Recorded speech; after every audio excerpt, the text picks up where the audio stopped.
We are here in the Nashua North Boardroom for this meeting of the Nashua Board of Education. A couple of housekeeping things as we get started.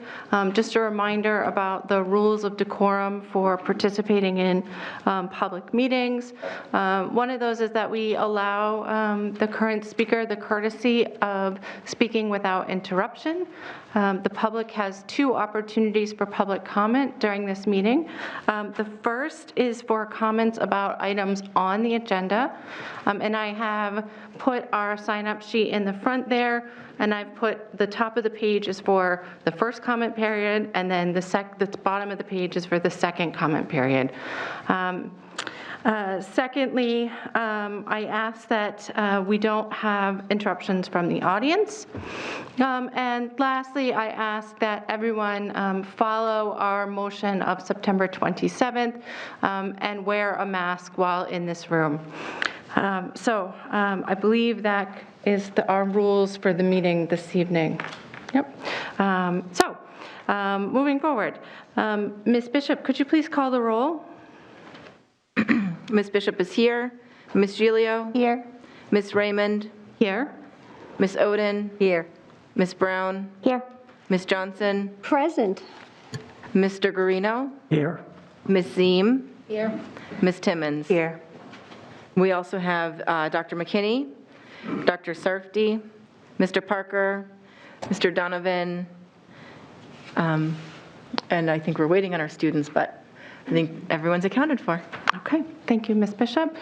We also have Ms. Ackerman and Ms. Michaud from Birch Hill Elementary School, and they will give us a presentation right after the prayer and the Pledge of Allegiance. So this evening, could I please have Mr. Guarino lead us in the pledge? And Ms. Bishop, could you read the prayer? Yes. Almighty God, we have the high honor and serious duty of managing the educational institutions of our beloved city. In our common endeavors, may we find a spirit of unity and understanding which will enable us to face our multiple problems with an objective mind, with justice and charity for all, so that any and all decisions made by us will be for the betterment and greater happiness of all of our fellow citizens. Amen. Amen. Thank you, Ms. Bishop. Mr. Guarino? To the flag of the United States of America and to the republic for which it stands, one nation, under God, indivisible, with liberty and justice for all.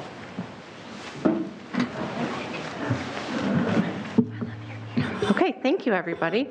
And I want to give a warm welcome to Tanya Ackerman, Principal, and Christina Michaud, Vice Principal of Birch Hill Elementary School.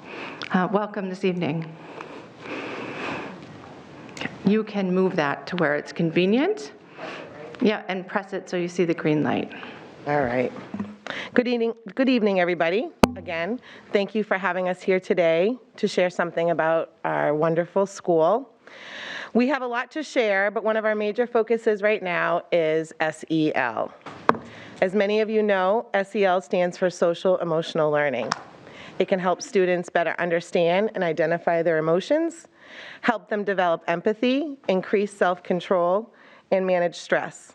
It also helps students build better relationships and interpersonal skills that will serve them in school and beyond, helping them to succeed as adults. This year, the district has identified 4 goals for the year: student achievement, family engagement, health and safety, and social emotional learning.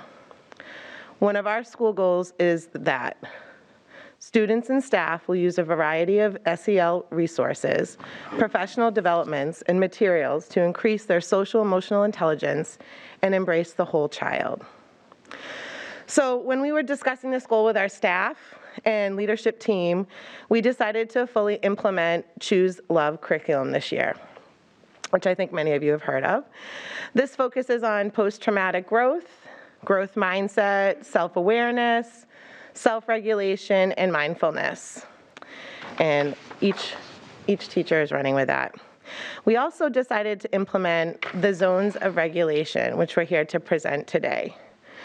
Because it's a complete social-emotional learning curriculum created to teach children self-regulation and emotional control.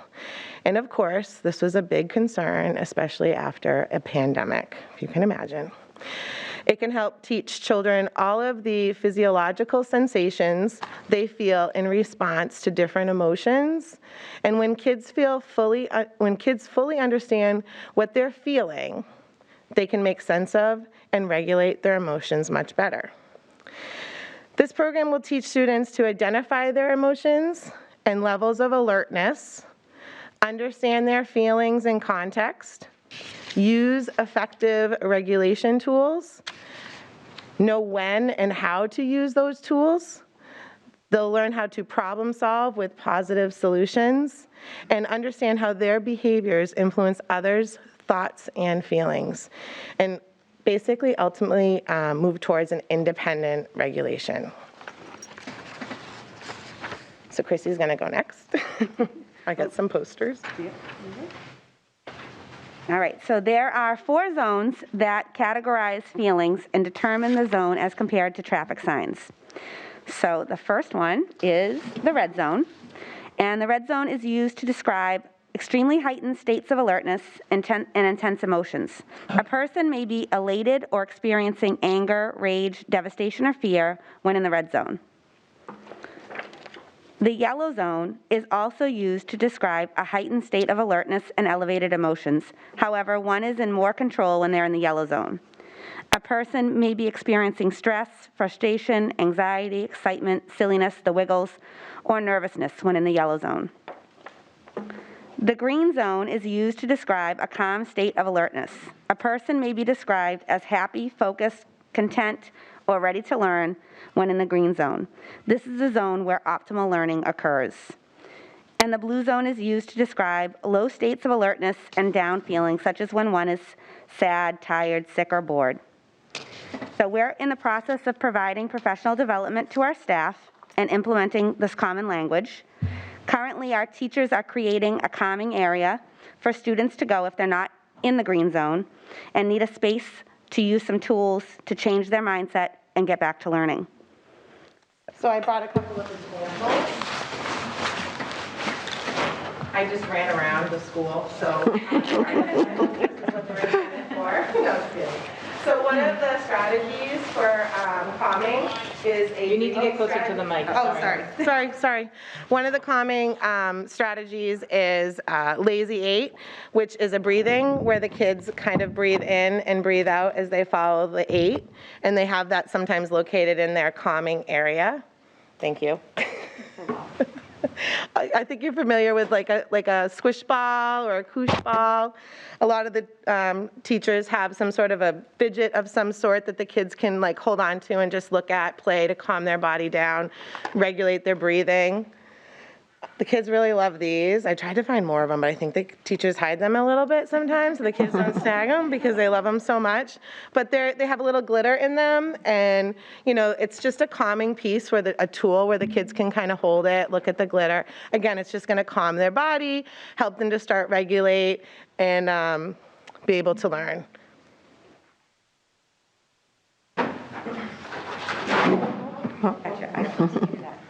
Sorry. So with implementing a calming area that will support some of those strategies, we've also have some of our teachers have had introductions to the zones to use in their classroom by some of our trained staff. Our speech pathologist, Christine Burke, and our psychologist, Felice Wright, have done this training previously, so they've gone into a few classrooms to start in those classrooms of some of the most need, that they might have some kids that really need to find those coping skills. We are also sending 4 staff members to a full-day training on November 2nd to learn more about implementing the program and provide professional development to our staff throughout the year. So hopefully through that process, they'll be able to bring it back to our staff. Ann Price, our head psychologist in the district, is also trained in the zones, and she is kind enough to come to our staff faculty meeting in November to introduce the zones to our entire staff and do one of the first lessons that helps the students become oriented with this program. We've purchased the zones books for each team to use as a resource, and we've also had our student council working with Gabe Aranio, our guidance counselor. They'll be creating posters for each of our classrooms, so we'll have that common language throughout the whole school where kids will know, be able to see what those feelings are. So basically, our ultimate goal is to have each teacher fully implement this into their daily plans, and that all staff will be educated on how to help our students cope with their emotions. So we already see this working, which is just the best part of doing something like this. I just have to give you an example. Christy and I are going to give you a couple examples. Some of the students who have had lessons in the zones will describe how they were feeling. So a kindergartner last week did not want to go outside to go on a nature scavenger hunt. But once outside, Christy got him to go out. He did not want to participate. And as I spoke with him after they returned inside and he was listening to a book being read about what they could do with their leaves, I asked him if he picked some good leaves out. He said, no, I was in the red zone. Then he proceeded to tell me that he was feeling better and almost in the green zone to make leaf art. This particular child struggles with change in routine. Going outside was a change in his day, and he was able to start to recognize his feelings and know when he was in the place to learn again. So it was a good example. So another tool that we have implemented is the use of sensory paths and breaks for our students. And when a student needs a break from class, we've made it more of a physical and a mental break where the student can go to the halls outside the office and use the sensory paths.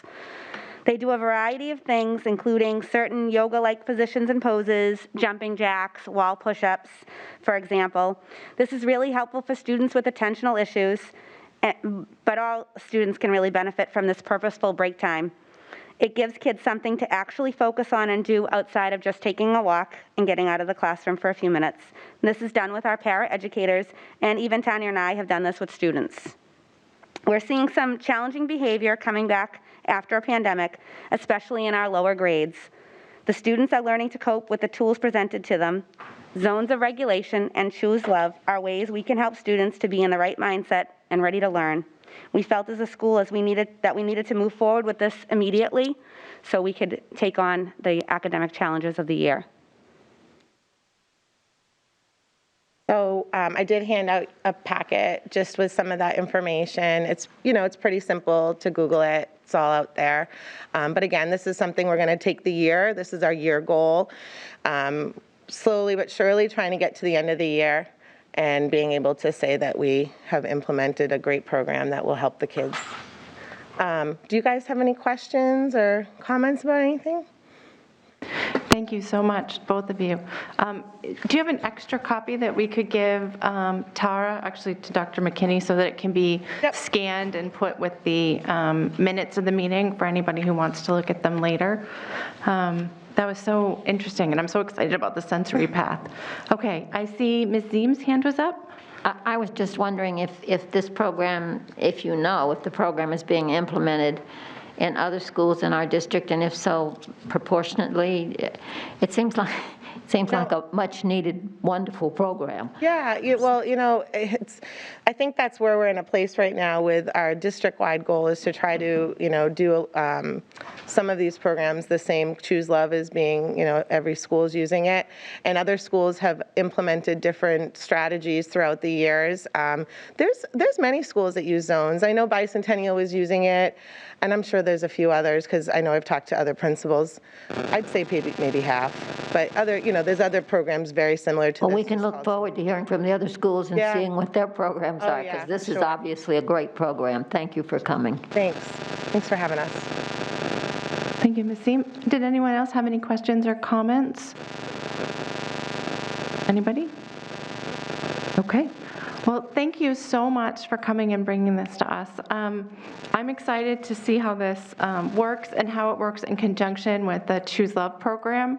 And I am so excited to hear that you guys hit the ground running, because I think our elementary school students especially got used to having a different routine, and it's hard to get back into the classroom routine.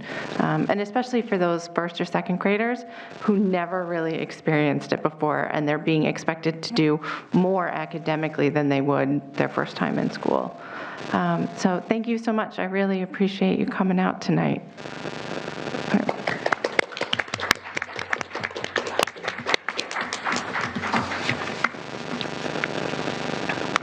Okay. All right, so the next item on our agenda is the consent agenda. I am looking for a motion to approve the consent agenda. So moved. Okay, thank you, Ms. Giglio. Do I have a second? Second.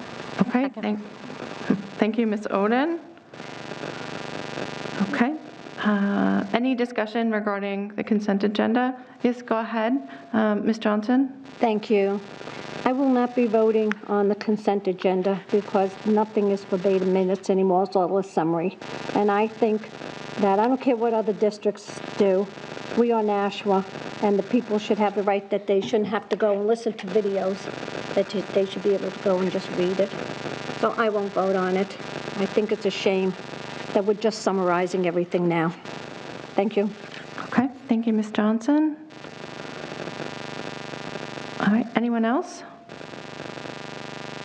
Okay, so in that case, I think we can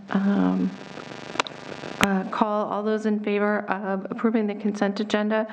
Please indicate by saying aye. Aye. Opposed? Nay. Okay. Did you wish to abstain or oppose, Ms. Johnson? I misunderstood. I oppose it, so nay is a no. Okay. Okay.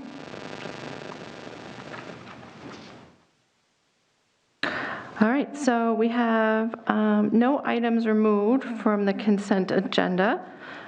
So the next item is, anyone have any communications outside the consent agenda? No? Okay, so that brings us to our first public question comment period. Just a reminder, this is limited to the items on this agenda. And just a reminder for those who came in late, we do have some rules for the meeting, including rules for comments, and that is that we allow people to speak uninterrupted. We want to give everyone the respect that they not have their comments interrupted. We have a limit of 3 minutes per comment, but 15 minutes for the whole period, so we're asking that everyone be respectful. And I think, okay, thank you, Dr. McKinney. All right, and just the last reminder in general, this is to provide input to the board. It's not a question and answer period. All right, I see that no one has signed up for comments on this agenda. All right, thank you. We'll hand that back then. Sorry, Dr. McKinney. I probably should ask someone else to do that, because the next item on the agenda is superintendent comments. Everybody's out of breath first. Right? I'm sorry, Dr. McKinney. That's a good idea. Make Dan do it. All right, thank you. All right, so that brings us to the superintendent comments. We'll put it over to you when you have a breath. Yep, thank you. Two things for this evening. Congratulations to the elementary school teams who competed in the Nashua PAL Elementary School cross-country race last weekend at Nashua High School North.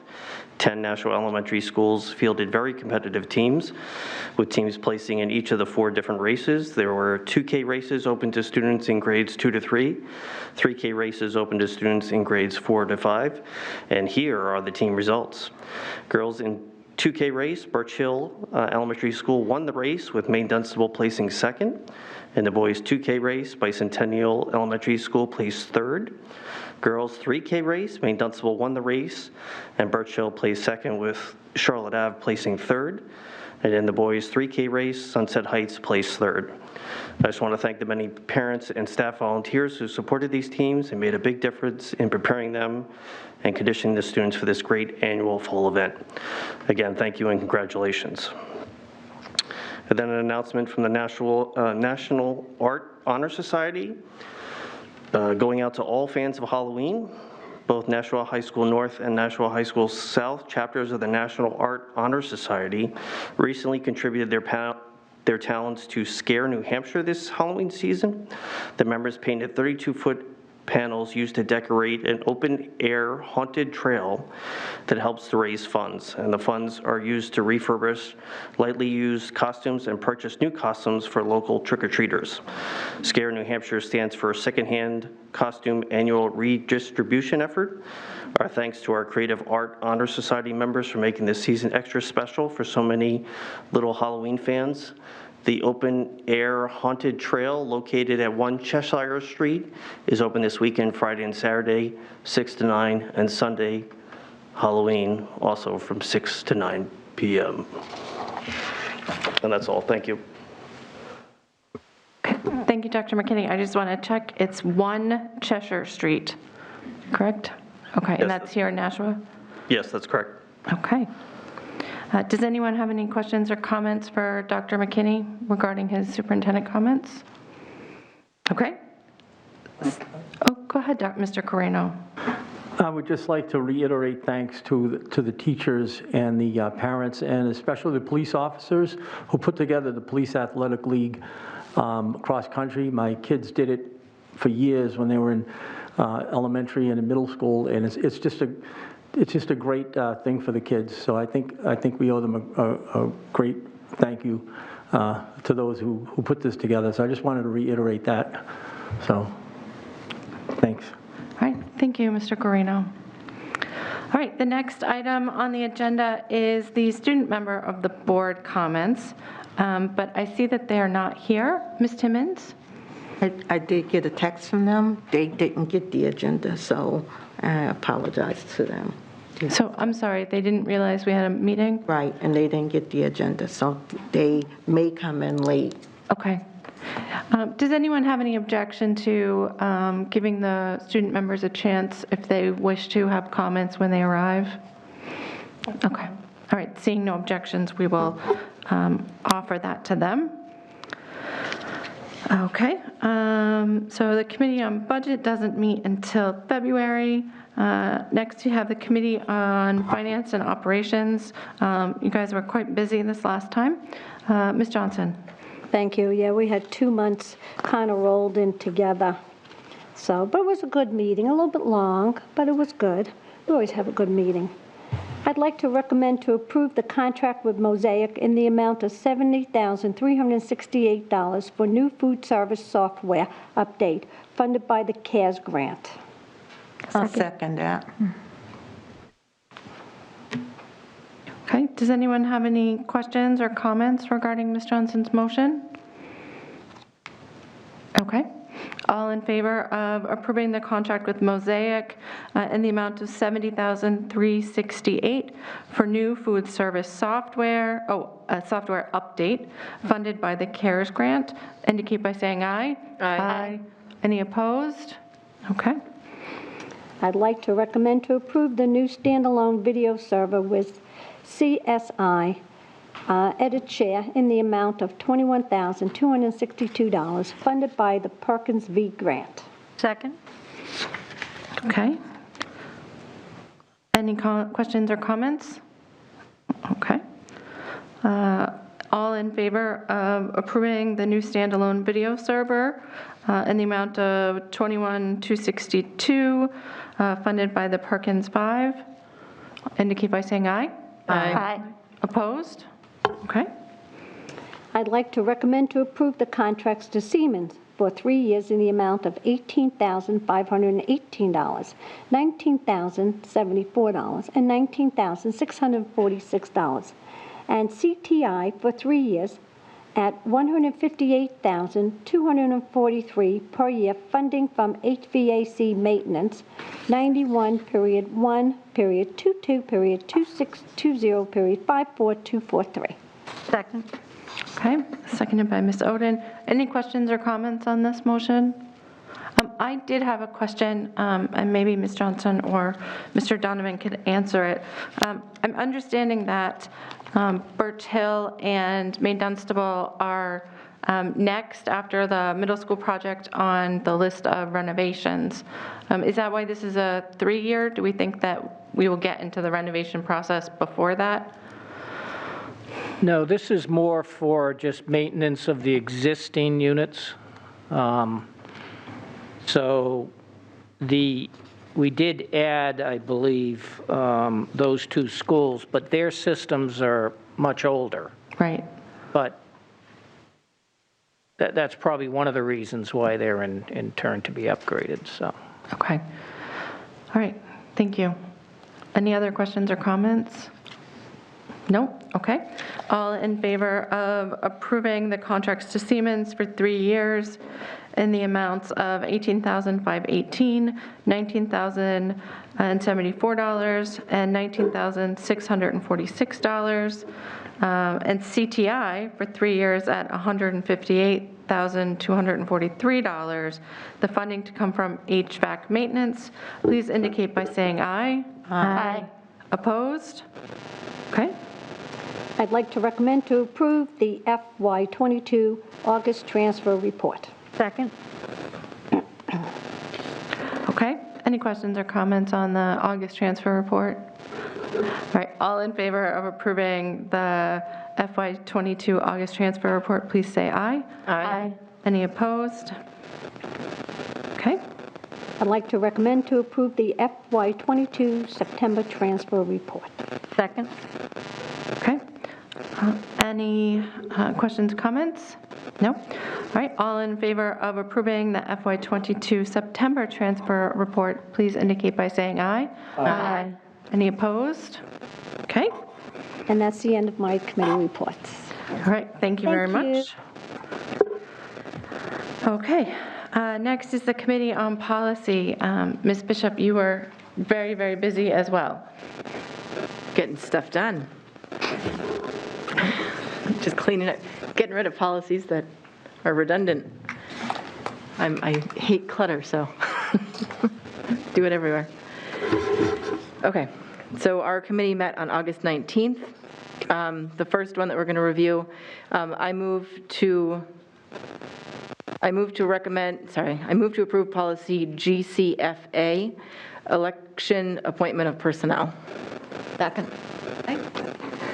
Does anyone have any questions or comments on the motion to approve policy GCFA?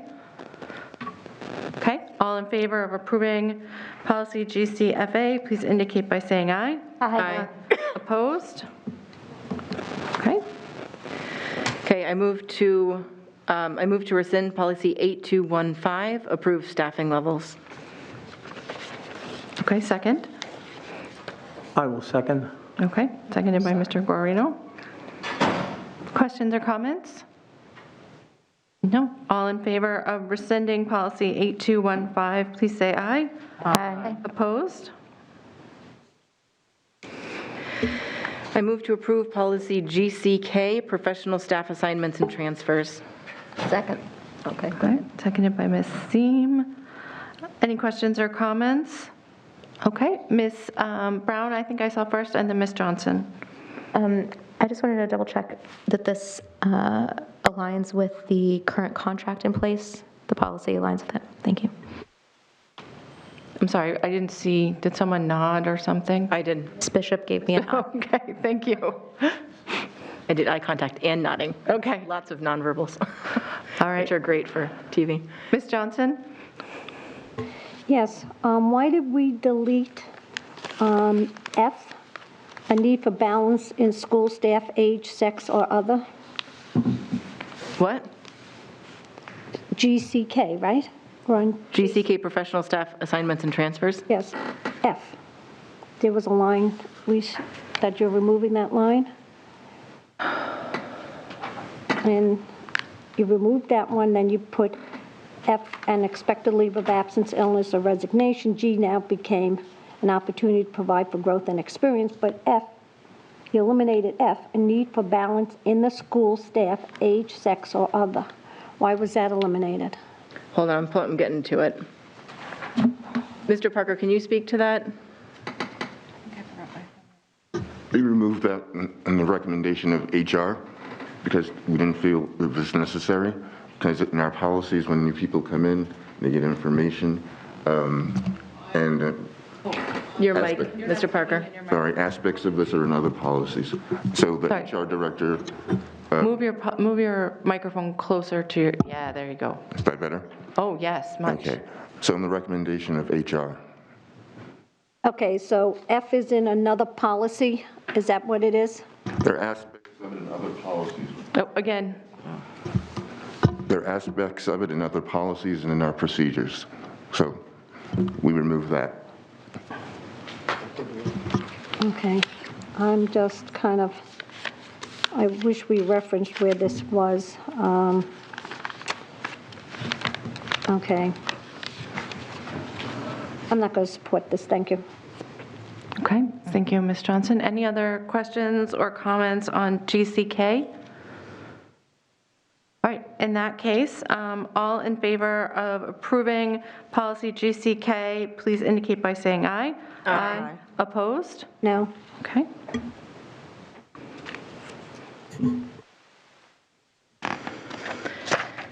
Okay, I move to rescind policy 821A, assignments and transfers. Okay, I'll second that. Any questions or comments about rescinding policy 8218? All right, all in favor of rescinding policy 8218, please indicate by saying aye. Aye. Opposed? No? Okay, sorry, I should say that's 8-1. The previous was 8-1. It's in the notes. So I move to approve policy GCQE, retirement of professional staff members. Second. Okay, that was seconded by Ms. Thiem. Any questions or comments? Ms. Brown? I have the same question as before. Does this align with our current policy in the contract? Ms. Bishop says, mm-hmm. So I'm going to take that as a yes. Yeah. Mr. Parker, yes? Yes, okay. Any other questions? Okay, all in favor of approving policy GCQE, please indicate by saying aye. Aye. Opposed? No? Okay, so that's 8-1. Move to rescind policy 8219, retirement. Okay, I'll second that because that goes with what we just approved. Yep. Okay, any questions or comments? All right, all in favor of rescinding policy 8219, indicate by saying aye. Aye. Opposed? No? Okay, 8-1. I move to approve policy EH, distribution of public records. I second. Okay, any questions or comments? Yes, Ms. Johnson, then Ms. Brown? Okay, you're eliminating current documents intended for general distribution, such as annual reports. That's stricken. Fact sheets, school district budgets will be available to members of the community. So can members request a hard copy like they have in the past, or is it all by electronics? I can answer that, actually. So we're a district that is not subject to the requirement of doing an annual report because we are under the governance of the city instead of being an independent school district. And as far as requesting it in a document, our budget, you mean, yes? You mean our budget book? It's just it says school district budgets, yeah, will be available to members of the community, so, or district-wide. So I just want to make sure that people can still request hard copies like in the past. Yeah. Government records. I'm not sure. I mean, it's on the internet. Mr. Donovan? Yes, it's on the internet, but if someone wants to request a copy of a document, we've always been able to provide that for them. Okay. How many pages is that document? Just out of curiosity. It's like, And It's yeah, hundreds. yeah. I never counted them. Hundreds. I don't I'm like, plan on it. 1,000, it's very long. Okay. I'm sorry, it was Ms. Johnson, Ms. Brown, and then Ms. Seem. Okay. Are you finished, Ms. Johnson, or did you have something else? I'm reading some of my comments here, so I'll be back. Okay, so I'm going to go to Ms. Brown then, and then just let me know. Okay, Ms. Brown? Thank you. So could I get kind of a general overview from one of the committee members? What were the major changes or edits, or is this an entirely new policy? Because I didn't personally see a redlined version, so I didn't know if there were lots of edits. So I wasn't clear exactly on what was changed from the previous policy. Actually, Mr. Parker can speak to this too, but this was all vetted through the administration, and this is what they presented to us, and when we reviewed it, we felt that it all fell into place during committee meeting. But if you have specific questions about what's being taken out, I think you can ask Mr. Parker, if there are specific ones. Was this a policy that was upgraded from a numbered policy and then, so the numbered policy is the Yes. previous, and then now it's Yep. okay. So it's edited to be more appropriate for right now. So it's an updated, and then updated with a lettered policy instead of a numbered. So the biggest change was just changing it from a number to a letter, but the actual verbiage is pretty much the same as what the previous policy was? Yes. Okay, so there weren't really any major, so that's what I guess I'm just asking. Were there any significant changes in this policy from the previous version? No. Oh, I can't hear you, Mr. Parker. The number code, and we took out a small section because we believe number 2 was in the purview of the superintendent. And so, again, that was at the recommendation of HR as well. So small changes.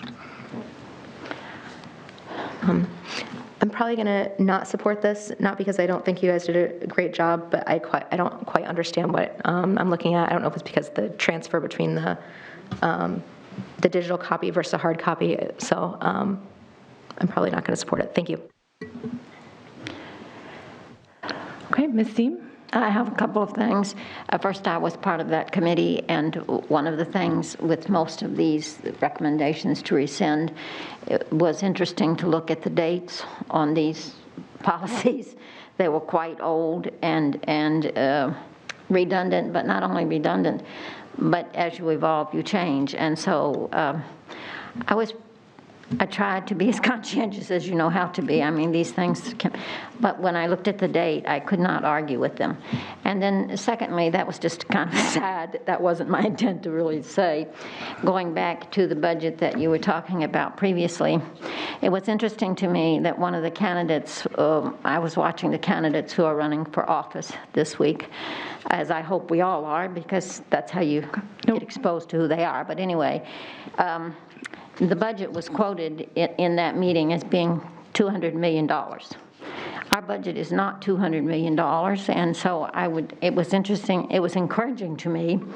I thought it was, I said, oh, it's around $160 million. And when I mentioned it to Mrs. Raymond, she told me the exact to the dollar, which I can tell you I can't quote. But we can't, there's no politicking, but I'm sure Mr. Donovan could tell us what the actual number is. The reason I'm saying, I'm not trying to pick on that person because it took me 14 years to get my arms to even try to come near to, our district is huge.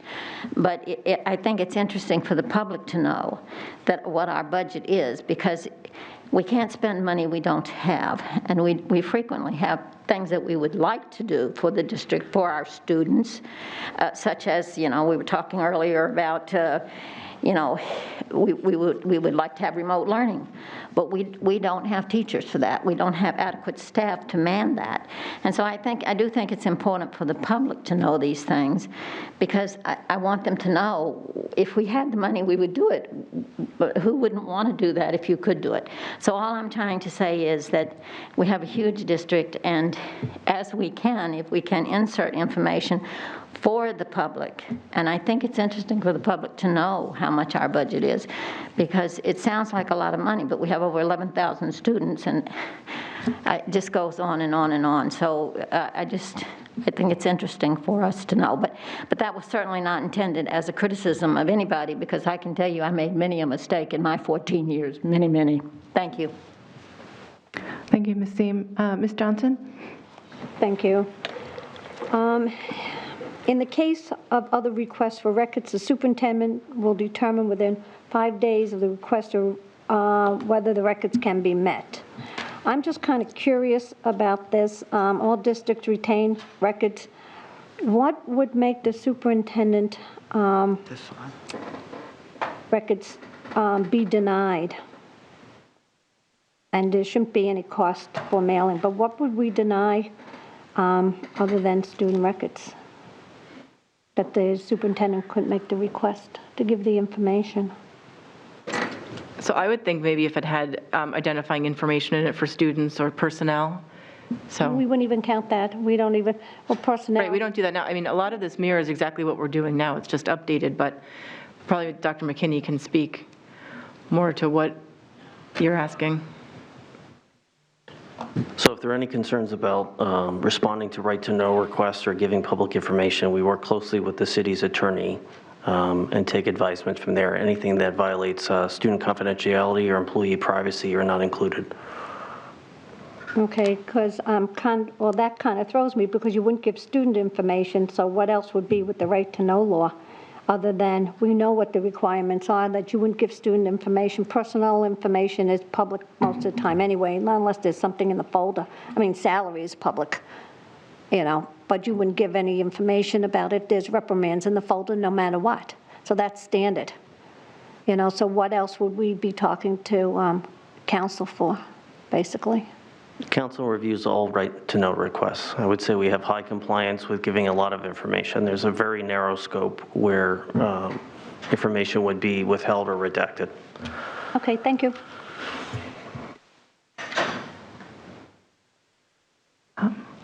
Okay. So on the motion to approve policy EH, did I miss your hand, Mr. Guarino? No, okay. On the motion to approve policy EH, all those in favor indicate by saying aye. Aye. Opposed? Nay. Okay, so that's 7-2.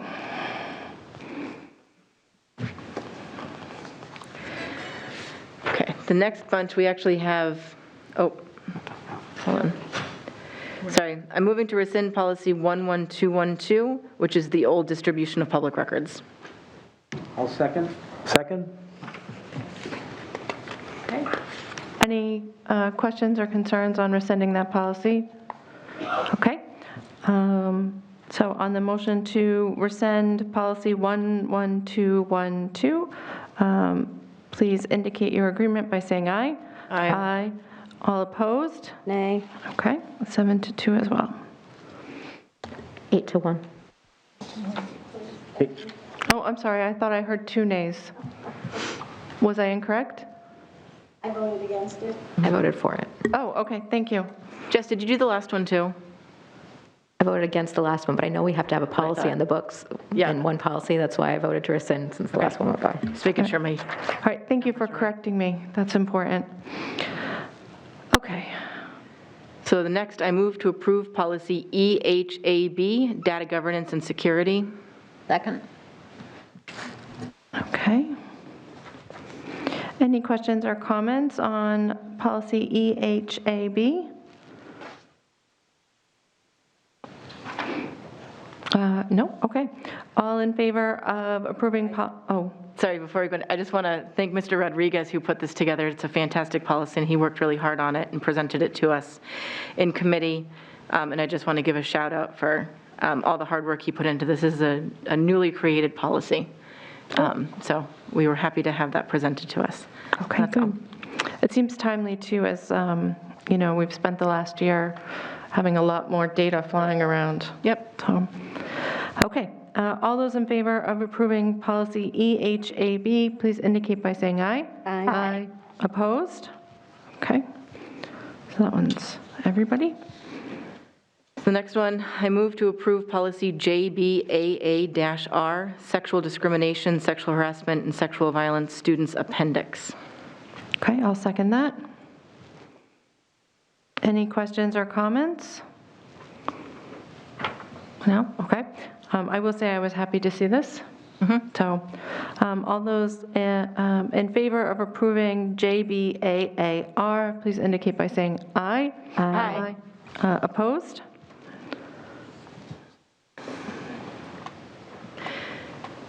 Are we in the big? Yep, we're in the big. So the next several policies, I'm looking to rescind. So I am just going to lump them all together so we don't go through them all. Does anyone have any objection to rescinding these policies as a group? I know there's a large number of them. Ms. Brown? I don't have an objection necessarily, but I do have a question specifically about the homework policies. Okay. That's IKB and 2217? Yes. Okay, go ahead. So are we rescinding both of these homework policies, and is there something else on the books in place? Nope. Homework is decided in the handbook. It's by the teachers. There's nothing that we need to say, like students have to do 45 minutes of homework a night. And there doesn't have to be a quality or quantity associated with the homework. It's up to the teacher discretion in the schools. And I think we've been following that for quite some time now. So we haven't been following this policy. It's a bit redundant. And the expectation for out-of-school work is outlined in the handbooks. And then if I could have one follow-up. So the one primary I had was regarding, and maybe I need to speak to the administrators about what is our current policy about if a student is out for multiple days, or if they know that they're going to be out, like for a vacation or a long weekend or something, can they get that work ahead of time at this point? Yes, they can get the work ahead of time, and also we could utilize Google Classroom, for instance. Okay. So there need not be a gap in their learning through homework. Okay. Ms. Ziem? I just wanted to add it too, that during the course of the meeting, I had asked Mr. Parker several questions. And one of the things that was encouraging to me was that he said that whenever he questioned it, when he reviewed it, if he had questions about, then he would go to I know he went to one of the psychologists on one of them and asked their opinion on it. And so much like we've talked about in the strategic plan that we were going to do, so that was very encouraging to me as well, that he obviously had done that. And so I do think they were scrutinized very closely. Okay. All right. Ms. Brown, anything else? No, I'm done. Thank you. All right. Thank you, Ms. Brown. Ms. Johnson? Thank you. So all the ones that we are rescinding here, they're in the student handbook now? Is that what it is? So what are we doing to replace them? So some of them were just redundant. They were not necessary anymore. Like, for example, pupil attendance records, that's something that the state requires from the superintendent. We didn't need it as a policy. We didn't need a separate, we have a policy in regards to communicable diseases, so we didn't need policy 4233 anymore. Forecasted enrollment, again, is something that the superintendent has to provide. The curricula or programs, that was specific for like 1977 to 1978, which it's not 1977 anymore. And then elementary guidance services was the same thing as the high school guidance services that we rescinded last time. It's in the handbook and what the expectations are there. So all of these exist elsewhere or are no longer appropriate or meet the needs of our schools. Because I was going through one that stuck out really at me, because back in 1992, and even before that, 1986, was the AIDS epidemic that we had. And everybody was so fearful of that. But I guess what stuck out in my mind, the rules and regulations of state and local health department regarding when a child must remain at home because of communicable infection, such as untreated tuberculosis, shall apply to all students in the same manner, including students with HIV and AIDS, which is very sad back then when all these children were getting sick with it. But I guess, I'm reading all this, and it's like, wouldn't you keep your child home anyway if they're sick? And we didn't wear masks back then at all.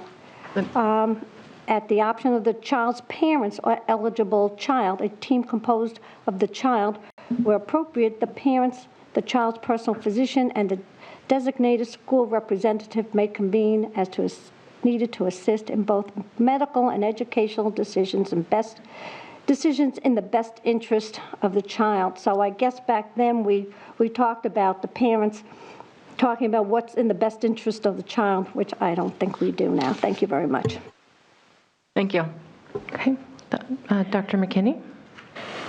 I just wanted to clarify in questions regarding taking vacation. The preference is that students will be in school throughout the course of the school day and the school year. So included in the packet is an attendance report. So if you're going to be in school, obviously you're completing the work. If there is a reason for a student to be out of school, they can work with the teacher to get some information around, but you can't replicate the instruction that happens in the classroom with materials that are sent home. So it's not going to look exactly the same. And then there should be probably a parent-teacher conference or meeting after once students return to bring them up to speed. So I just want to clarify that it's not, I'm going to be out for a week and you send home a week's worth of work. That's not the expectation. Thank you. Thank you. Okay. Okay, so I'm going to lump these all together. Still okay with that? Okay. So I move to rescind policy 12211, forecasting enrollment, policy 2213, addition of curricula or programs, policy 2410.1, elementary guidance services, policy 2214, program of studies postgraduates, policy 2420, use of library or information centers, policy 3240, attendance during inclement weather, policy 3410, pupil attendance records, policy 4233, students with HIV or AIDS, policy IKB homework, and policy 2217 homework. Second. Okay. Seconded by Ms. Ziem. All right, all those in favor of rescinding all of the policies just mentioned, please indicate by saying aye. Aye. Opposed? Nay. Okay. So I have 8-1, Ms. Johnson. Okay. Wow. My legacy will be decluttering. I love it. It's fantastic that we're getting rid of all these policies from 1978. I mean, We are now officially up to the 90s. oh, that's wonderful. So So this is got great. your flannel. And it's, yeah, so it's so wonderful that the policy committee has been working hard through this because we have a lot of policies that are just completely outdated. And it's great that we have the School Board Association to give us some policies to look at too. Okay, anything else from policy at this time? No, but our next did I put my bag? We're going to have a meeting next month. I believe it's November 18th, 17th, 15th or 16th. Okay. All right, that will go on our district board calendar. Okay, so next up is Committee on Curriculum and Evaluation. Ms. Brown, I understand you guys had a very efficient meeting. We did. We had a fantastic meeting. We had a guest from the YMCA, Joe Manzioli, came in and gave us a great presentation on the YMCA Power Scholars Program. We also have are working with them a little bit further to bring a superhero program into the schools as well that will help both encourage students academically and to get fit and to make healthy lifestyle choices. And we look forward to working with the YMCA in some really great ways. We only have one recommendation this evening, and it's in regards to the West End Consulting ELL professional development contract. And it's great, I'll just go ahead and make it. I move to approve the contract with West End Consulting for ELL professional development and technical assistance in the amount of $152,000 funded by the Escher 2 grant. Second. Okay, seconded by Ms. Giglio. Did anyone have any comments or questions on this? Ms. Johnson. Thank you very much. I was listening to the meeting, and with the grant, did you enter into the grant prior to it coming to the committee? That's what I thought I heard said, that you had entered into the grant prior to. Am I correct? Into the contract? We put it in the grant. We submitted it to get approved. Okay. Mr. Donovan, could you give us a little education about the Escher Grants again?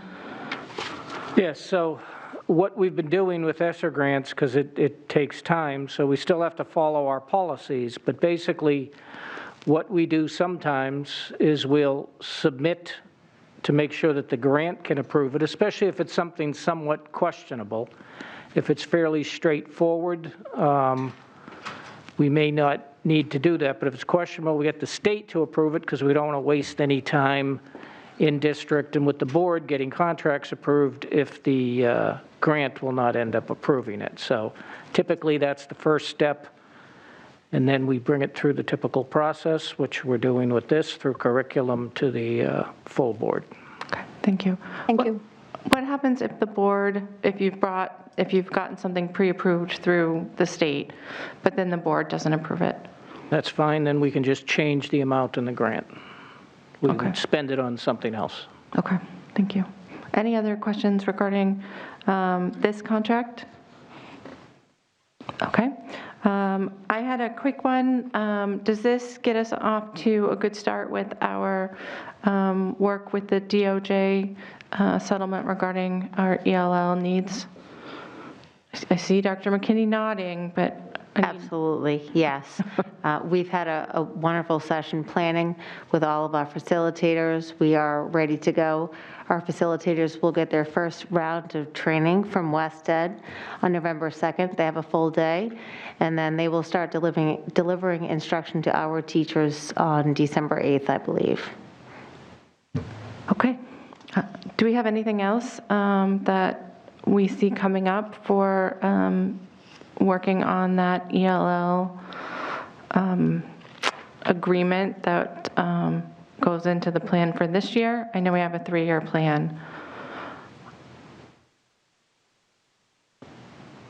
So the only other thing that I'll add is that we are really committed to pursuing dual certification or a pathway to certification for teachers of English learners. So it's something that we're working on today. I met with somebody from West Ed and also somebody from SNHU to discuss that partnership and kind of what that looks like. And it's something that we will be moving forward with. It might take a little bit of time, but we want to move forward because we want our teachers to be able to earn credits for their coursework and, again, pursue a pathway to certification. Okay, thank you. All right, hopefully that will work out. I'm looking forward to that. Okay, so we have it seconded by Ms. Giglio. All right. On the motion to approve the contract with West Ed Consulting for ELL professional development and technical assistance in the amount of $152,000 funded by the Escher 2 grant. All in favor, please say aye. Aye. Opposed? So that's 9-0. Okay, do you have anything else for us, Ms. Brown? That's all, thank you. Okay, thank you very much. Committee on Human Resources, Ms. Ziem? We met earlier tonight, and the first thing we need to do is make a motion to the rules. Okay, so the motion is to suspend the rules. Second. Okay, I'm sorry, who said it first, Ms. Gilio? I'm sorry, Ms. Oden or Ms. Timmons? Doesn't matter. Doesn't matter. All right. That's not helpful. We'll go with Ms. Oden just because my right ear works better. I don't know. Okay. Any discussion on our motion to suspend the rules to allow us to discuss items that happened earlier today? Okay. All in favor of suspending the rules, please indicate by saying aye. Aye. Any opposed? Okay. Go ahead, Ms. Ehm. And then we would like to recommend to the board that they approve the personnel recommendations dated 10/25/21. Second. Okay, this time it's Ms. Timmons. Any questions or comments about that? Does anyone need a non-public? All right, seeing none. All those in favor of approving the personnel recommendations dated today, October 25th, 2021, please say aye. Aye. Opposed? Okay. The second recommendation is that the board approve the human resource manager job description. Second. Okay, seconded by Ms. Timmons. Any questions or comments regarding adding the human resources? Oh, no, it's just approving the human resources manager job description. Okay, all in favor of approving that job description, please indicate by saying aye. Aye. Opposed? Okay. And finally, the committee would like to recommend that we approve the exit interview form that was presented to us tonight by Mrs. Carey. Second. Okay, I don't have that one down, so give me 1 second.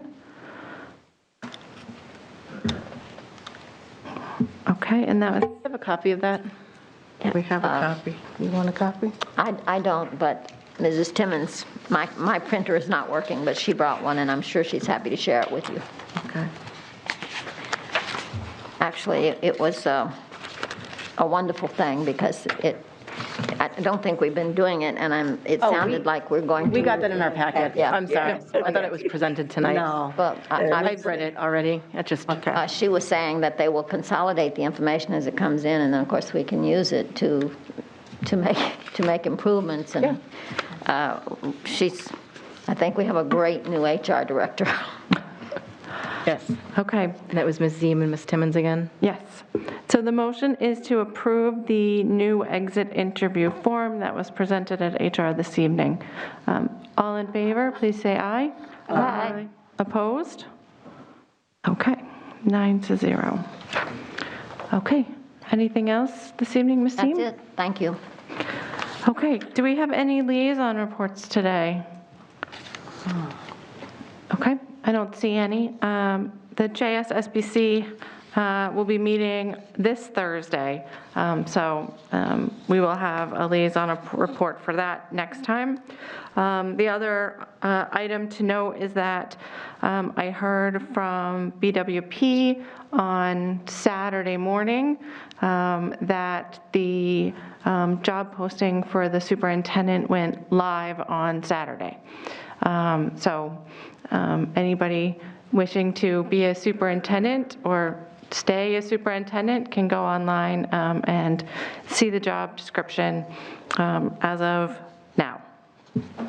So, any questions or comments? Okay. All right, so unfinished business. The GPA class rank committee report. That was quite long in our packets this time. Our total packet, I went to print it, and it was 181 pages, so I tried to be selective with what I needed to write on. I had hoped that Ms. Brunel would be here because she was on that committee. So, Dr. McKinney? Sorry. Sorry, you're stuck with me. Yep. Yeah. So the committee met 4 times over the last 2 months, and in synopsis, the recommendation from their work is the following 4 things: that if you're a high school student now, the next 4 years, the class rank system stays as is. If you're a current 8th grader, class of 26, we're going to develop a new way of recognizing academic excellence and achievement.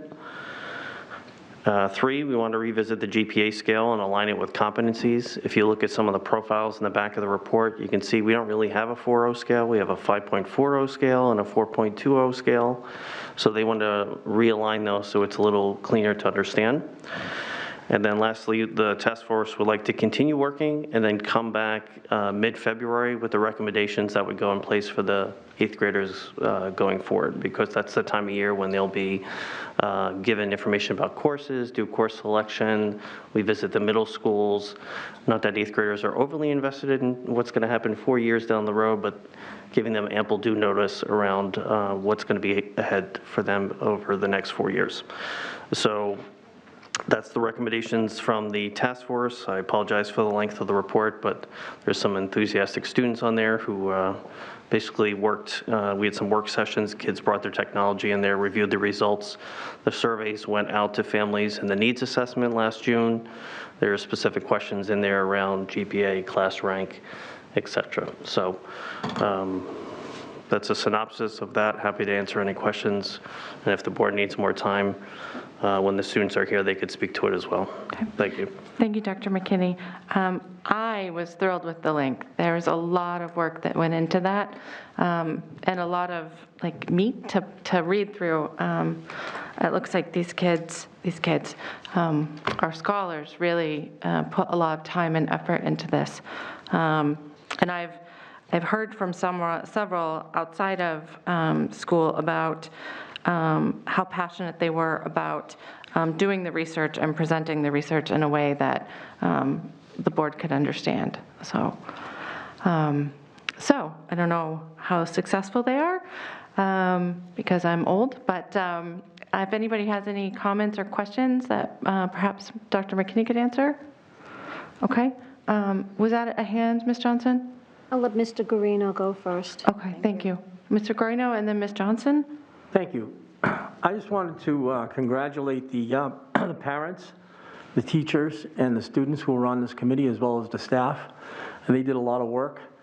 And to phase it in, to phase the changes in, I think it's a good idea. It is very long, so I haven't really gotten through the whole thing. But I just wanted to thank them for doing all this hard work and for everything that they put in it. It looks very good. Thank you. Okay, thank you. Ms. Johnson and then Ms. Oden? Yes, I know there's a lot of work that went into this, but it's so intensive. Do you think that this should go to the curriculum committee so we can discuss it also in committee and bring other people from parents that want to come in and discuss this or talk about it? And I'd like to hear our students talk about this also. So I would like to make a motion to either hold it at the full board, no, send it to committee, to the curriculum committee. Okay, so Ms. Johnson's motion is to send I'm not sure, send the GPA and class rank force. The task force to committee for further discussion. Okay. I'd second. I'm sorry, who seconded? That was me. Ms. Ziem.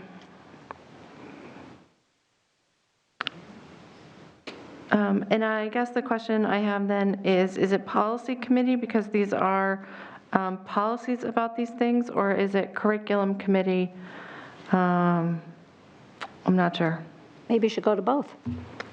Okay. I was going to say, when we were discussing this earlier, or once before, I'm sorry, may I have the floor? Yeah, go ahead. I'm sorry. I spoke with Tara, and she actually said it would be kind of like a joint committee. Maybe not, we don't need to form something, but kind of that maybe the committee members should all come from both teams to hear about it. Okay, if possible. And honestly, if I can just make one quick comment, I'm very supportive of this task force and the mission it accomplishes, but I do think there's a lot of questions in the packet that deserve some due diligence, so I would support it going to committee for further discussion. Okay. I'm a little bit questioning a joint committee because that's six board members, which is a quorum. Perhaps a special meeting to discuss it if we're going to have a quorum of members. Maybe a meeting with no motions or something just for discussion purposes. Tara was mentioning that there are pieces of this that could fall under policy and pieces that fall under evaluation. Right. So I apologize. I'm thinking out loud, and we don't usually do that here at the meetings. Mr. Guarino and then Ms. Oden, I think. No, yes. Oh, okay. Sorry. Ms. Oden. Okay, thank you. I want to apologize. I completely missed this. I didn't scroll down far enough, and I didn't realize. I thought they would be here tonight. I will say this has been an issue that has been before the board. It hasn't been in a committee. The students came. I thought the students would be here. I have questions. I would like to see it tabled and have the students and the committee members come before the board. I think it would be much more valuable because it's something the entire community is interested in, and I think people tend to watch board meetings before they watch committee meetings, and I think it's something that the entire board needs to really be in the presence of them and be able to ask them questions. They have done a lot of work. They have been very impressive in their presentations in the past. The research has been outstanding. So I would like to see it tabled and invite them to present to the board the main parts of their research. Thank you.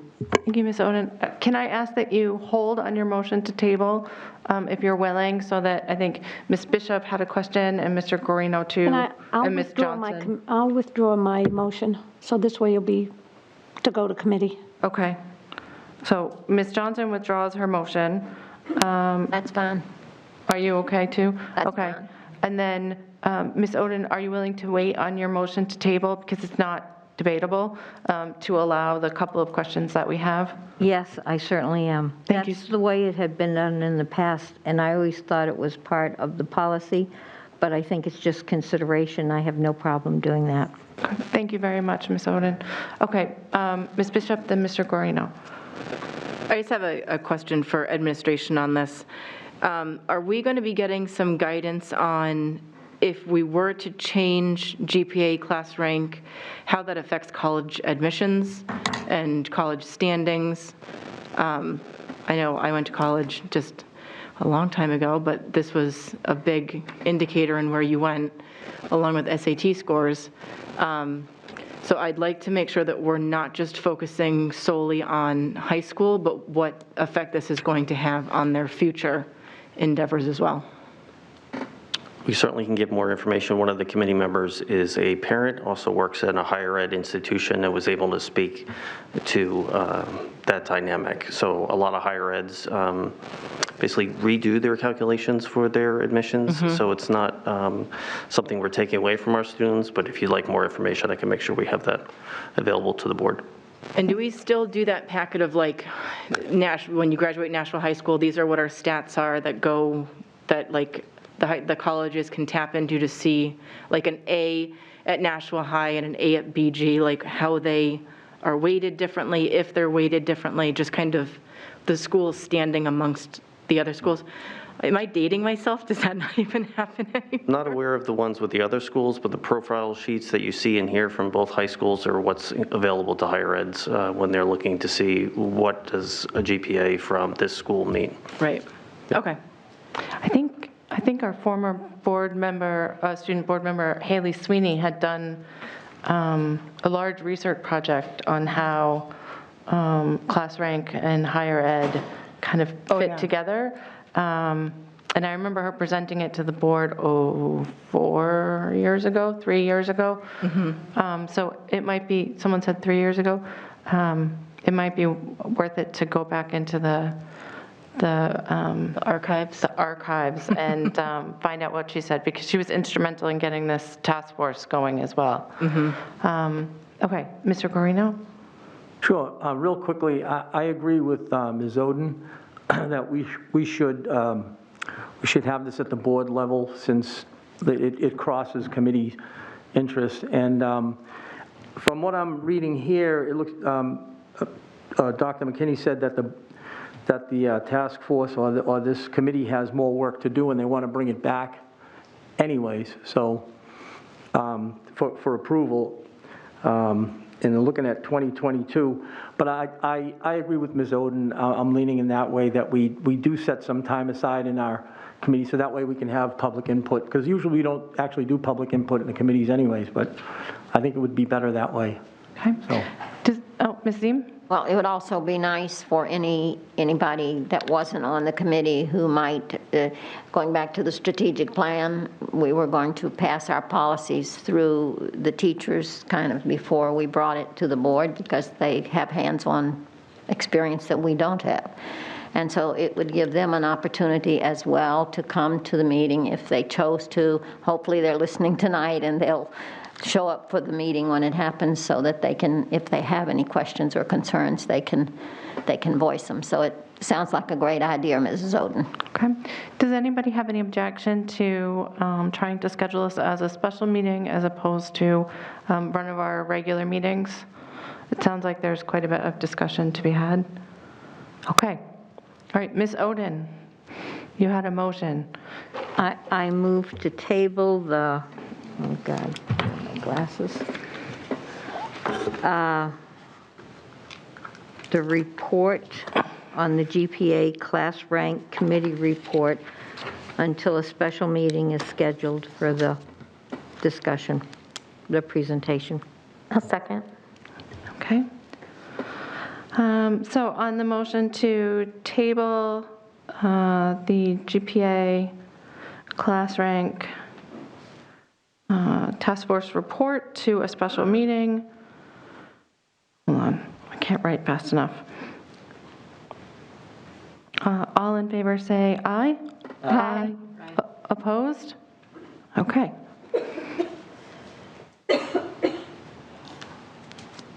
Okay. Hold on one second, I apologize. I just like to get it for my own reference. Ms. Brown, you had seconded that? Yes. Okay, thank you.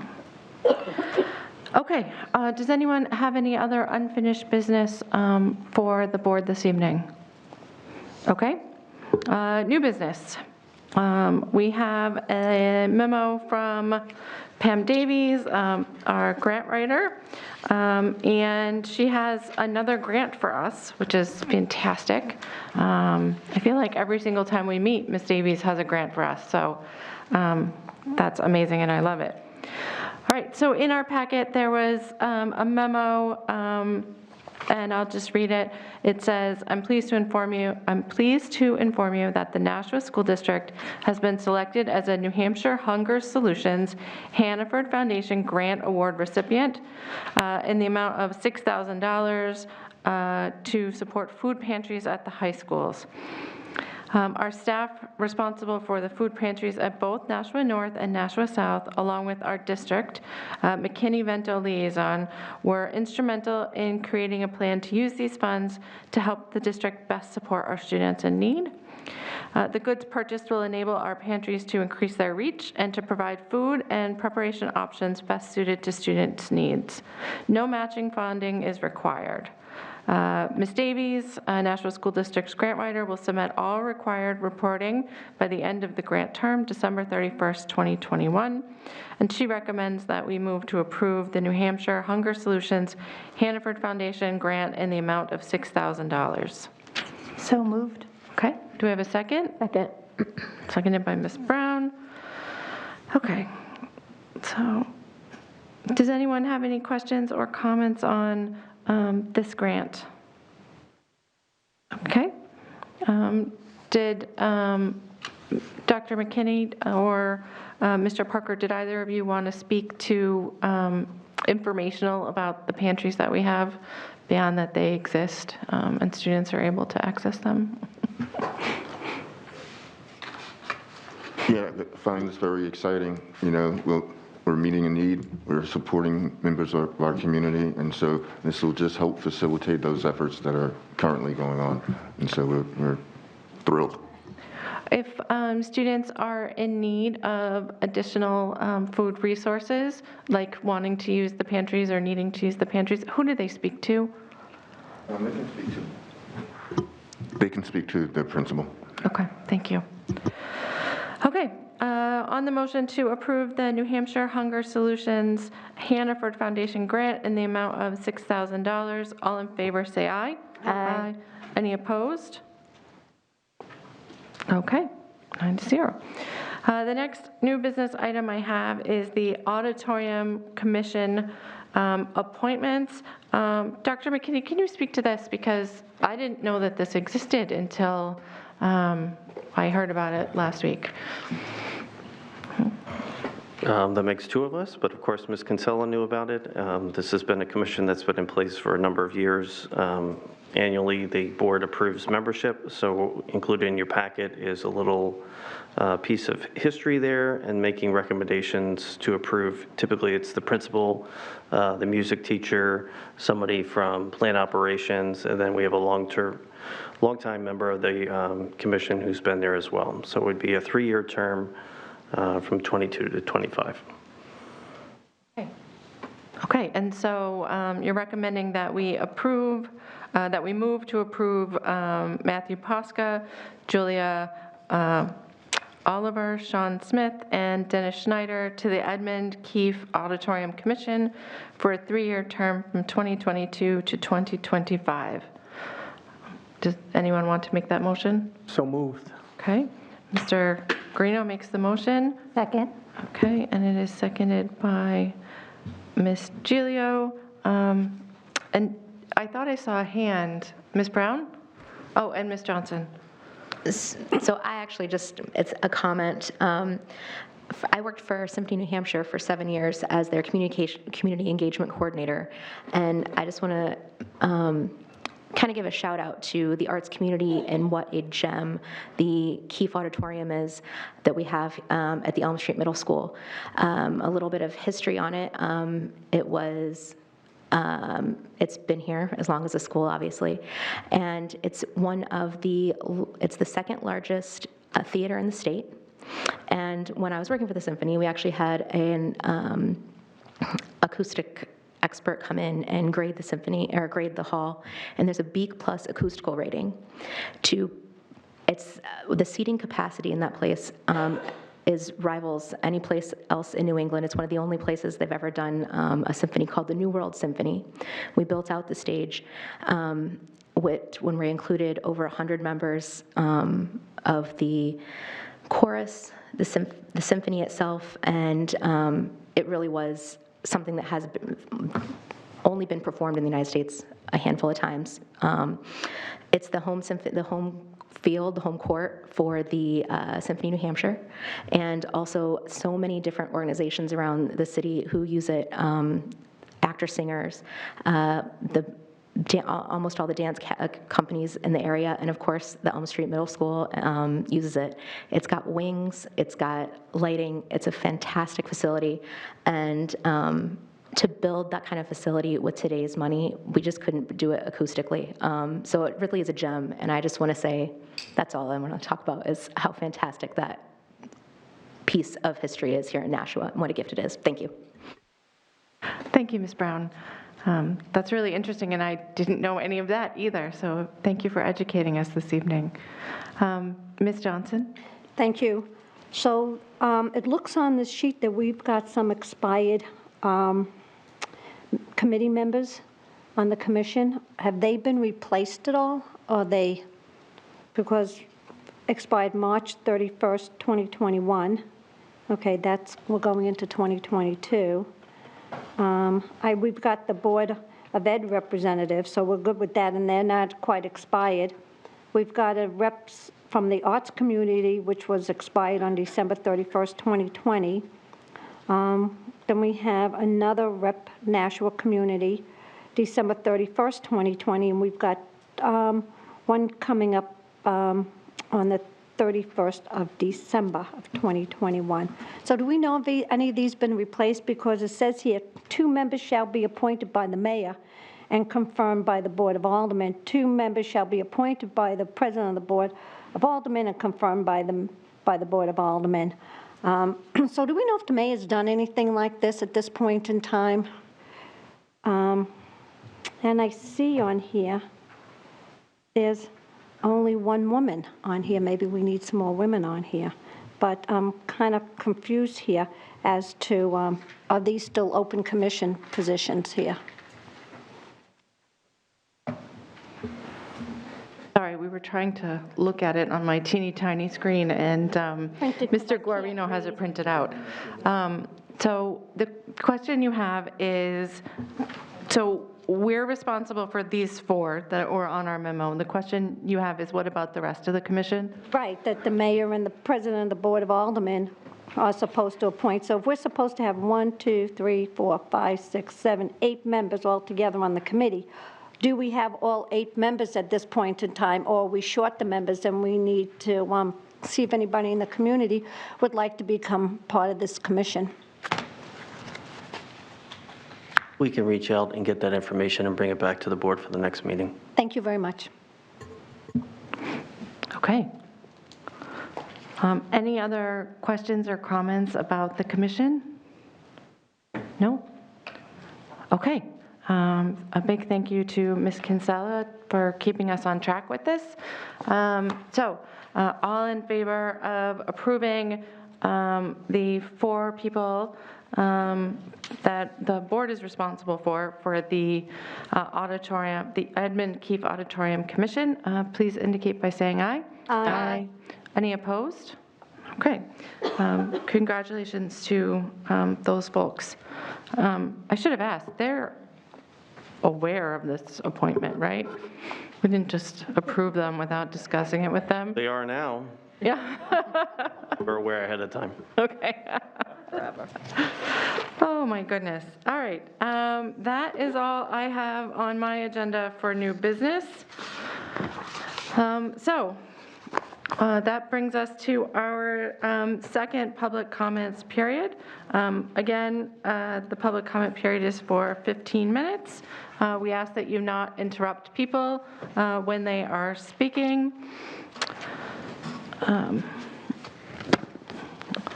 Just some housekeeping. We ask that you use the podium there. There is a microphone there. Make sure the green light is on, and feel free to gently place the microphone where you need so that we can hear you, but it's delicate-ish, so don't be like crazy with it. Okay. And what I usually do is I call out the person on the list and then the next person, so that person can get up and, stand in the aisle or prepare themselves for getting up. That way we use our time efficiently.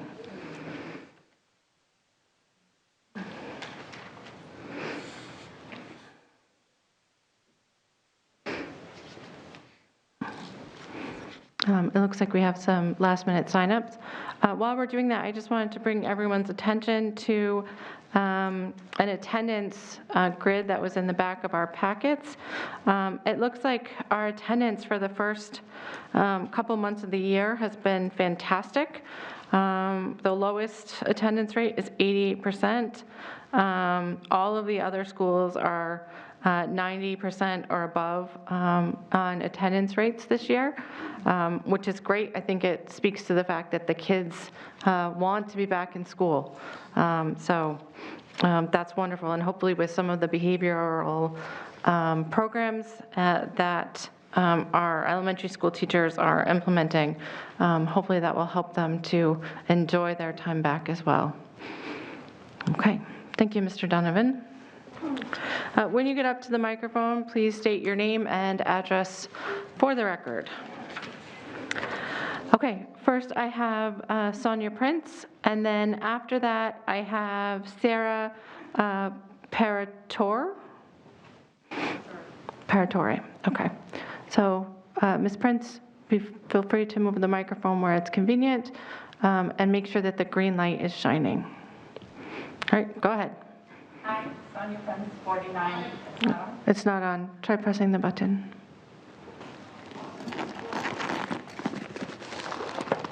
There we go. Thank you. Sonia Prince, 49 Tufts Drive. I heard what Sandra Zame said earlier about remote learning, and it's a budget thing, and I understand that. However, we did purchase the video equipment and everything and the computers, and so I feel like if a child is told that they've been exposed, I think it's atrocious that they're not quarantining and that they're sent back to the next classroom. We got a letter last week saying that we were exposed, and it didn't say what day. So it's kind of hard to measure what day should I test my child, how many days should I quarantine my child. It's atrocious that the governor is mandating that the schools cannot tell these kids to quarantine, even though they could be contagious and helping the spread throughout the school. So I think you all took an oath for the safety and wellness of the children, and I feel like the spread hasn't changed. There's 40% of the high school students, correct me if I'm wrong, are unvaccinated, and you have everyone under 12 who's unvaccinated. So I feel like we're just helping this along. Nothing has changed on the way things spread. So why aren't we doing anything? There are colleges and businesses, and even the LA public schools are mandating vaccines. And for the businesses and colleges who are not mandating vaccines, they're requiring a negative test every single week for the people to be able to enter the buildings. So proof of negative tests. So I wish that our children mattered as much as those students, because I feel like we're missing something here. And things aren't looking good right now. Their spread rates are going up. Case numbers are going up. So I feel like we're going in the wrong direction. I also had a friend who, her kids, 3 letters in 1 week, exposed last week. She kept her kids home because it's the right thing to do and it's responsible. But again, we're told no remote learning for our children. I feel like we're doing the right thing. It's the science, and nobody's supporting us. So this kid went to school sick, got everybody else sick, and exposed. You know, how do you stop that if there's no precautions in place? They removed the barriers, I'm told, at the individual desks. I don't understand why that was done. That's what I was told. If I'm wrong, somebody correct me. But I feel like there's just not enough precautions. A lot of colleges are doing temperature checks on the way in. It's just reducing the exposure. It's little things that we can do. There are systems that stand on the wall in senior centers where you just stand in front of the light and it takes your temperature. So there's not even a human that has to hold it up to you or anything. So I'm just thinking we need a little bit more precautions. I have a friend who's a bus driver. She quarantined. She works with special needs kids. Should she have gone to work just like the children are told not to quarantine? Do you think that's right? I mean, that's a big deal to me. These children have special needs and they're vulnerable. That bus driver should definitely not have gone back to work. So she didn't. She took it upon herself. But the school district says, go back to work. Okay, So Ms. I have an Prince. issue with that. Yep, your time is up. Thank you. Have a great day. Can you?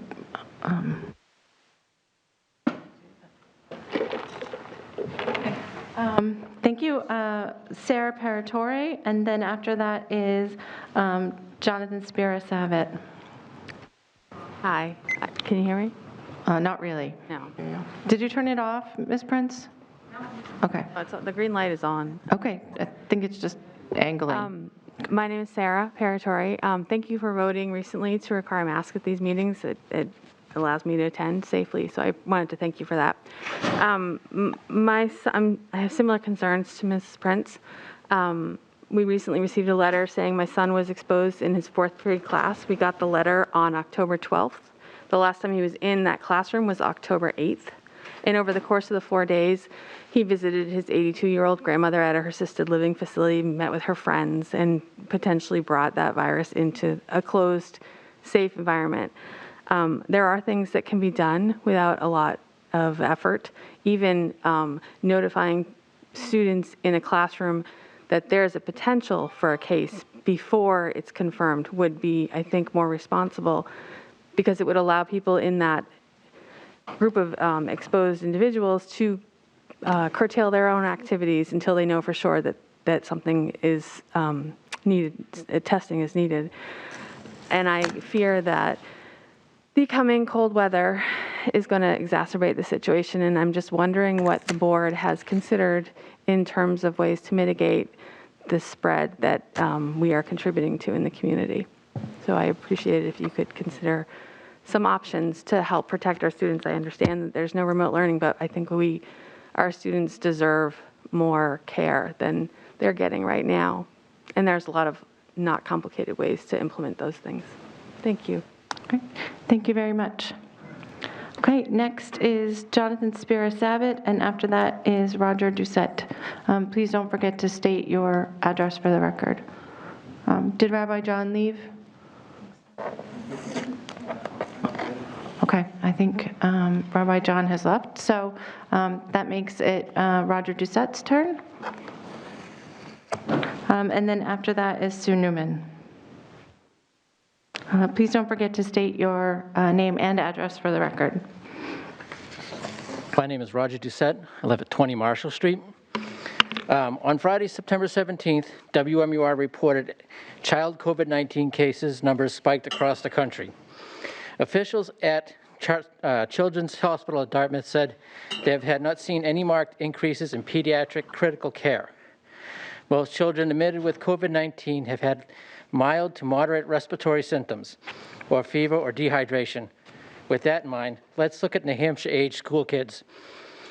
While I appreciate Ms. Bagley's reporting the stats regarding Nashua, she isn't really getting the real numbers. The population count in New Hampshire is approximately 137 million people. Of those, 776 are children. On Monday, September 13th, New Hampshire DHHS announced that 255 children in the state of New Hampshire contracted COVID-19. Let's break that down.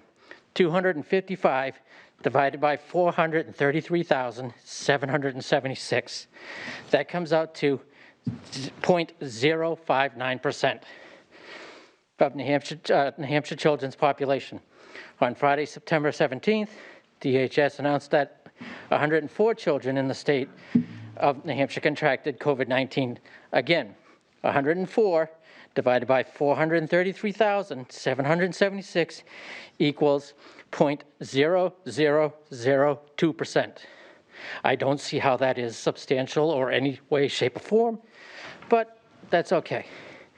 Now, I've been following numbers on the COVID page, covid19.nh.gov. I follow it every day, and I am seeing this huge misinformation of what Mr. McKinney put out on an email saying that 31 kids had COVID-19. I checked those stats almost, like I said, every day, and it showed only 2 kids had COVID. And as of the last week and this week, there has been 0 kids. And that is showing all 26 schools in the district. So I want to know who's lying to who, because it's not fair that we're putting out this information, but yet the state is giving out different information. I don't know if it's a glitch, but if it's a glitch, it's an awful bad one. I could see maybe 1, 2, maybe 5, but 31 to 0? How is that possible? I would like to know if someone could find out the actual true numbers and get them, or find out from the state if it's what's what. That's all I got to say. Thank you. Thank you. Next up is Sue Newman, and then Jerry Ann Guerin.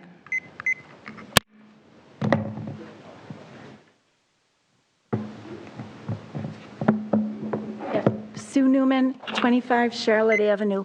First of all, I'd like to commend the board and the audience members for a peaceful meeting. Thank you. It's been a long time coming. It's most appreciated. Just as a comment, a few weeks ago, there was an audience member who constructively commented, or not, why are some of us older people here who have no more children in the school system? Most of us have either generally put our kids through school in the system here, or we have family members who would have kids in the system. And the bottom line is, we're all paying the property taxes that support the school system. So we all have a vested interest in this. I just want to say, I happen to agree with, I don't know, I forgot his name already, I'm sorry. And the numbers that he looked at, I think it would be most appreciated by everybody to at least have the same date that you're looking at numbers, so everybody is on the same page moving forward. If somebody's looking a week behind or 2 days behind and the numbers are different, but the numbers should come out the same, I would think, for COVID infections. Lastly, I just want to say, moving forward, just so everybody, I know you all are aware, but this is a diverse, multi-dimensional school district, and a board member, especially in this school district, has to look at all of our kids, the ones who struggle, the ones who are high achievers, the ones who are special ed, the ones for whom are learning English as their main language, and for those who come from safe, warm houses, and for the children who are housing and food insecure. So I want to thank you for doing what you can for all of our children. Thank you. Thank you. Jerry and Garen, and then Kira Harrington. Hi, I'd just like to say thank you for the support that the board is giving to the staff and their families. I happen to be both. I work in an elementary school here in Nashua. I also have a child that goes to Nashua North. And in my opinion, after speaking to people that are also running for the board, I really am in support of the masks. If we don't have them, unfortunately, Mr. McKinney, as I read the email today, there are 35 cases in the school district. I know of the school that I'm in that there are a few. We unfortunately have been in contact. We wear our masks. We do everything that we possibly can to try and make sure that we keep ourselves and our families safe. And I appreciate all of that you are all doing for us. Thank you. Thank you. And Kira Harrington.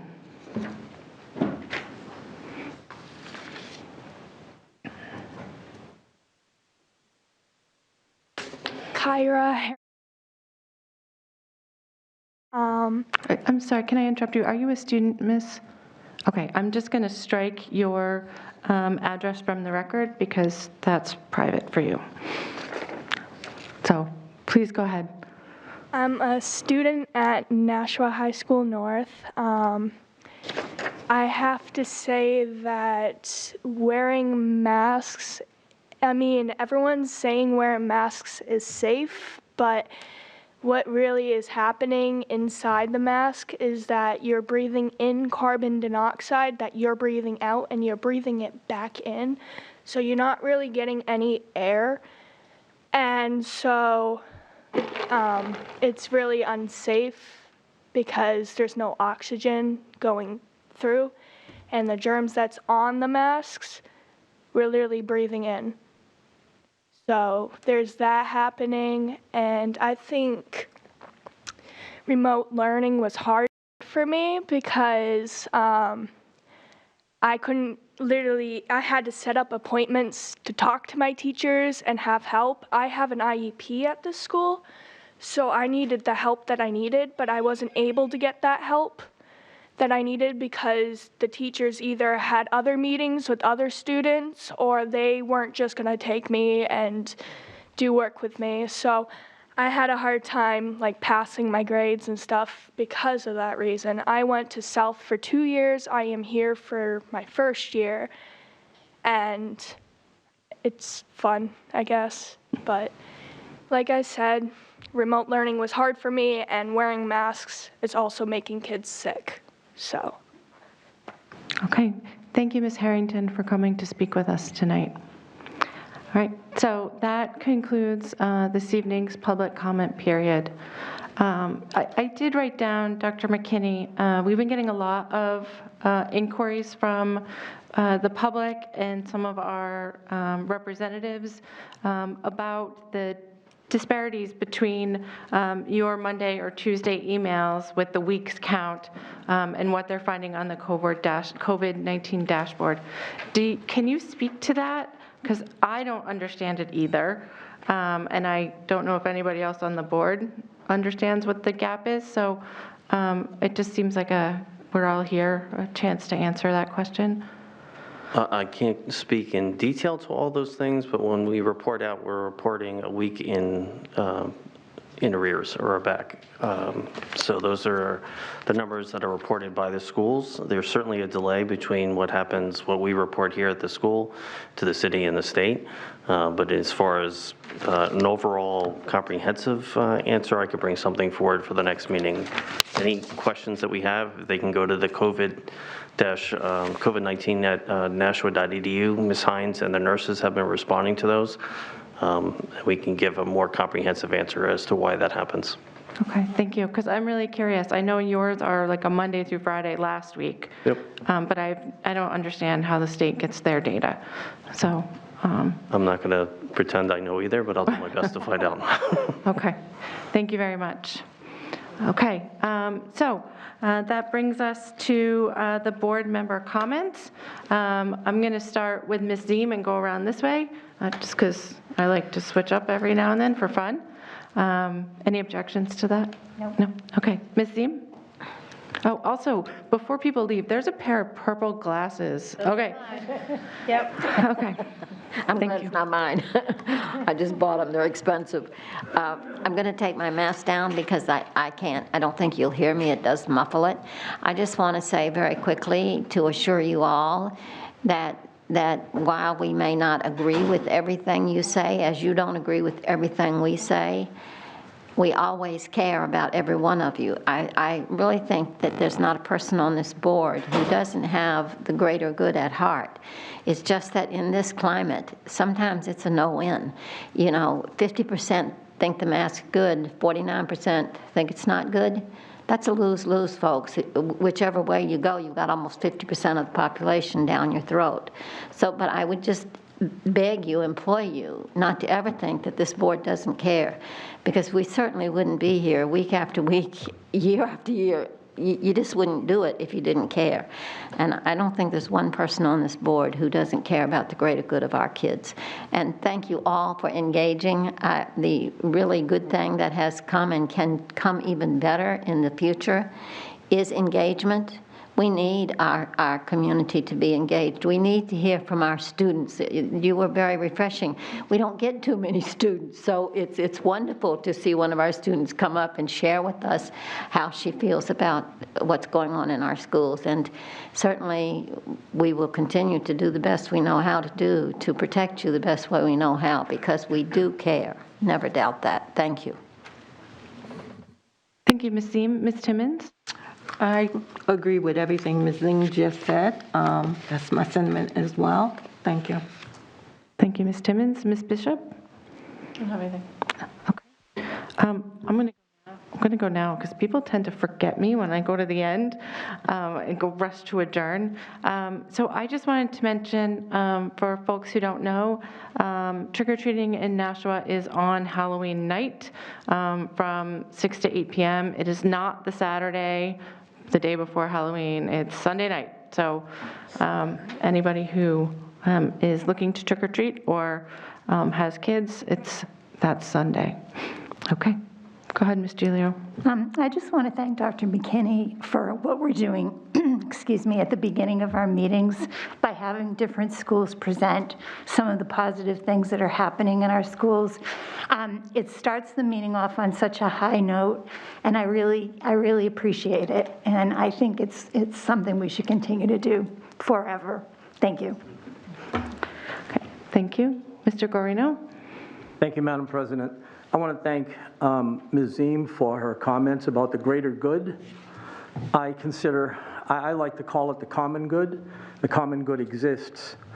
And individual liberties and personal freedoms are very important.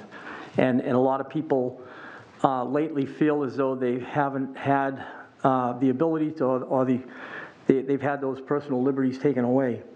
But without the greater good, without individuals contributing towards the common good, we can't guarantee those individual liberties. So that's my personal philosophy, and that's what I believe in. So, but I'm going to leave it there and get off my soapbox. And I hope everybody enjoys Halloween and have a safe. Hope all the students and all the kids have a safe Halloween and have fun. So, thank you. Thank you, Mr. Bruno. Mrs. Johnson? Thank you. Well, I didn't get to be here the last meeting, so I guess I'll kind of pented everything up that I want to say from the last meeting. But the first thing Johnson, your mic's not on. Oh, it is. Oh, Mr. Is this better now? Yes. Okay, perfect. I got this shield in front of me. I feel like a duck with it on. No, again. I feel like a duck with the shield on. My first question is, we've got this attendance of all students.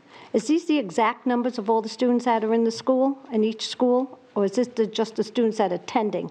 Because I did a calculation, total students, and I'm coming up, because it's a cell phone, you know, you kind of fall off the numbers. I'm coming between 9640 and 9779 students. Is that how many we have in the district right now? Or do we have more or less? The October 1 report will be coming before the board next month. So that's not the exact enrollment, and that should not be used for any projection until you get the official head count from the October 1 report. Okay. I just wanted to know about that. Thank you very much. That's one housekeeping. Let's see. I've got a lot to say. I want to say I was on the dashboard yesterday, and there was a 7% decrease in COVID in the state, and that was from 10/16 to 10/22. So that was, and their dashboard has been down for the schools for a while. I don't know if it's back up. But right now, there's a 7% decrease in the state, and I think that's great. So maybe we'll get out a substantial. I also want to make some comments here. I know people are calling for Mr. Edelblut to resign because a comment he made with parents. You know, people are allowed to go to meetings and talk to parents. If the local school board permits comment, however, Edelblut said, it must allow citizens who aren't wearing masks to speak at those meetings. Attorney General John Formella's office has advised him in writing of this public comment requirement. That's from the Attorney General, so I guess there's a legal backing behind that. That's the AG. I'm not thrilled with Governor Sununu, so I don't want you to say that. It's my governor. I'm not thrilled about him. I was a non-essential. Also, this is, and I'm going to cover this up, but this is the infamous letter, the medical letter that threw me out of here 2 weeks ago because I couldn't wear a mask. Dr. McKinney has it in his office. I spoke with Attorney Clark today about this too. She said by rights, I should not be thrown out of here because I have a medical letter, and under ADA, reasonable accommodations is not a phone for me to call up in. Also, I'm going to end this. First of all, before I end it, I'm going to say something. I hope the kids have a safe Halloween. That's for kids. And our kids should be able to be out there enjoying themselves at night in the costume that they want to be in. But my final comment is going to be, Ms. Raymond, I think you owe me an apology, a real apology, because when I left this meeting 2 weeks ago, you went to the Boston Globe, and you said that, let me get the exact words. I wrote it down here. You can't read this article. I'm an extremist. I didn't say that. It's in the article. Well, the article can write what they want. Is it in quotes? Because I didn't say that, once again. It doesn't matter. Then you should have retracted it. But the sad thing is that I was forced to leave because of medical conditions. And I shouldn't be. Shouldn't anybody else who comes to this meeting be asked to leave if they have any medical conditions that they cannot wear a mask? It is a shameful thing under ADA. ADA protects people, and I asked back in September, we sat around this horseshoe, and I asked, and I said, let's make reasonable accommodations, let's go into the auditorium, so we could separate people who has to come in or not. So, that's great. I've got it from the Attorney General's office too, Ann Edwards. I've been on the long conversations with Ann Edwards. So you could keep that, but it doesn't matter anymore. It's what we should not do this to anybody who has a disability under ADA. ADA is ADA, did not leave because of COVID. Thank you very much. Ms. Brown? Thank you. I just want to wish everybody a happy and safe Halloween this weekend. I want to congratulate actually, the Birch Hill Girls Elementary School running team, because I used to coach them, so I'm really proud of them for doing so well. And I also just want to say I'm actually really looking forward to hearing from the students for the GPA task force. I've been looking forward to it a long time. One of our previous student representatives, Joshua Gow, was a big advocate for the kind of the shift and talking about it. So I really am looking forward to the presentation. Thank you. Thank you, Ms. Brown. Ms. Oden? No comment. Okay. With that, I am looking for a motion to adjourn. So moved. Second. Okay, the motion was by Ms. Gilio, seconded by Mr. Guarino. All in favor of adjournment, please say aye. Aye. Opposed? Okay, so we are adjourned at 7:57.